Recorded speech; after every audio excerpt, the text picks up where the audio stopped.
आसनगाव येथे भारतीय जनता पक्षाचे पिंपोडे बुद्रुक गटाचे जिल्हा परिषदचे उमेदवार अमित चव्हाण व पिंपोडे बुद्रुक गणाचे उमेदवार शर्वरीताई निकम यांची प्रचार सभा संपन्न झाली। यावेळी बोलताना अमित चव्हाण म्हणाले, आपल्या भागात नवीन रोजगाराच्या संधी निर्माण झाल्या पाहिजेत, नवीन आर्थिक स्रोत निर्माण झाले पाहिजेत। यासाठी जे केंद्रात सरकार आहे, जे राज्यात सरकार आहे, जे जिल्हा परिषदेला सरकार आहे, त्याच पक्षाचा प्रतिनिधी जिल्हा परिषद व पंचायत समितीमध्ये आला पाहिजे, जेणेकरून आपल्या भागातील जास्तीत जास्त विकासाचे प्रश्न समस्या त्या ठिकाणी मांडता येतील व त्यासाठी लागणारा निधी आणता येईल। तसेच भागात शाश्वत पाण्यासाठी प्रयत्न करणे देखील गरजेचे आहे। अजूनही भागात कोणताही मोठा प्रकल्प किंवा रोजगाराची मोठी संधी निर्माण होईल असे कोणतेही काम आजपर्यंत झालेले नाही।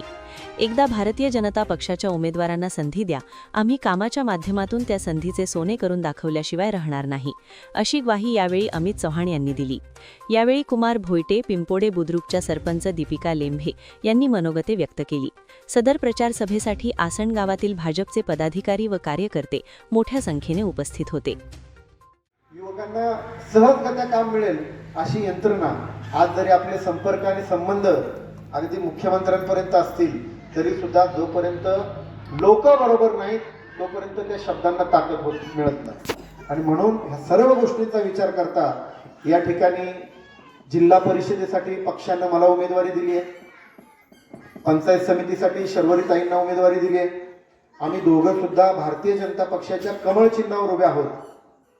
आणि तुम्हाला माहिती आहे की कमळ हे लक्ष्मीचं फूल आहे आणि जर तुम्ही कमळाचं बटन दाबलं तर लक्ष्मी देवी आपल्यावर बरोबर खुश होणार आहे। एवढंच या ठिकाणी तुम्ही लक्षात ठेवा।